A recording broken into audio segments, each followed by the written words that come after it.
More elements to this, and let's talk about it. Meanwhile, in the House, there is a drama over the infamous Trump dossier. You got the House Intelligence Committee has subpoenaed John McCain's associate, his name is David Kramer, seeking more information on the sources behind the dossier. Kramer met with the dossier's author. You know, it's Christopher Steele, the big investigator with the great reputation.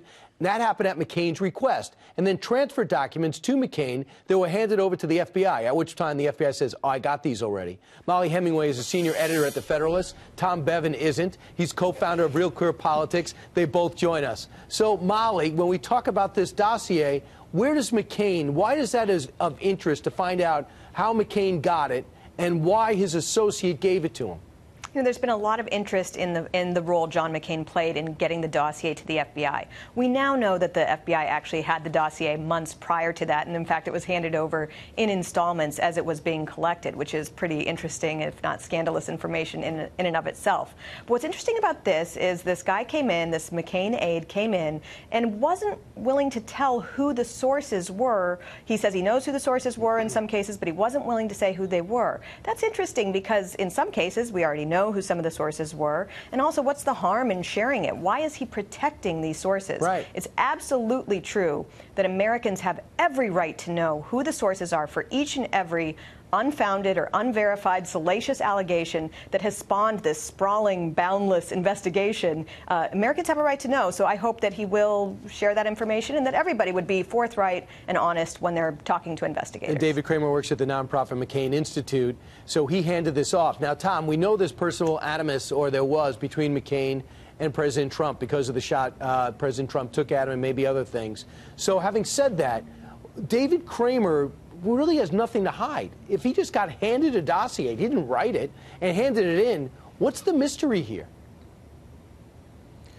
Well, it's a great question. I mean, and I agree with Molly. I mean, he should testify, and there's no reason that he shouldn't be able to tell the House Intel Committee who those sources were. And we need to be able to know who those sources were to make assessments and value judgments about the veracity of the information. That's what, you know, critics of this dossier say it's totally unfounded, all these salacious allegations unfounded. And critics of Trump say, look, this thing is, you know, may be true, and they believe that a lot of it is. We need to know where these sources are, who the sources were, and where the information is coming from. It's also interesting, too, Brian, you go back to the feud between McCain and Trump.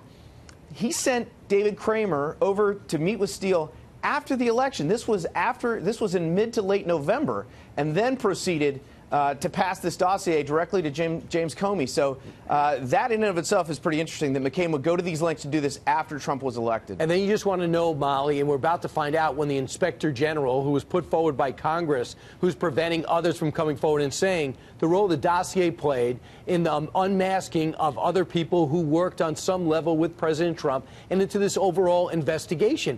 The FBI perhaps is about to be extremely embarrassed at the high level with this investigation. Maybe we're about to find that out as many head for the exits, including Andrew McCabe in 2018.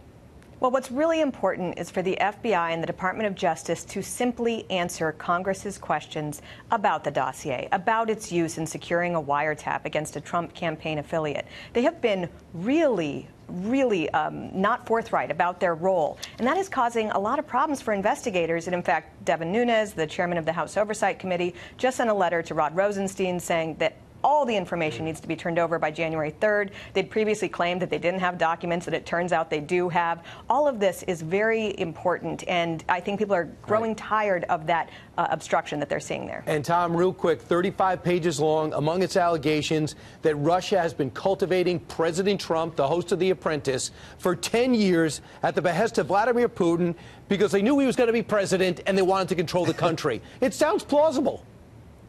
Right. I mean, some of the allegations in the dossier are just, you know, so wild and beyond belief. But look, to the overall point, right, this document is the one that spawned the entire investigation. We've been a year now arguing and over these cries of collusion between the Trump campaign and Russia. Not Russian interference in the election, but collusion. And so far, we have not seen anything to verify that. And we're a year into this, and it's going to go on much longer. All right, Molly, Tom, great job. Thanks so much. Have a great new year.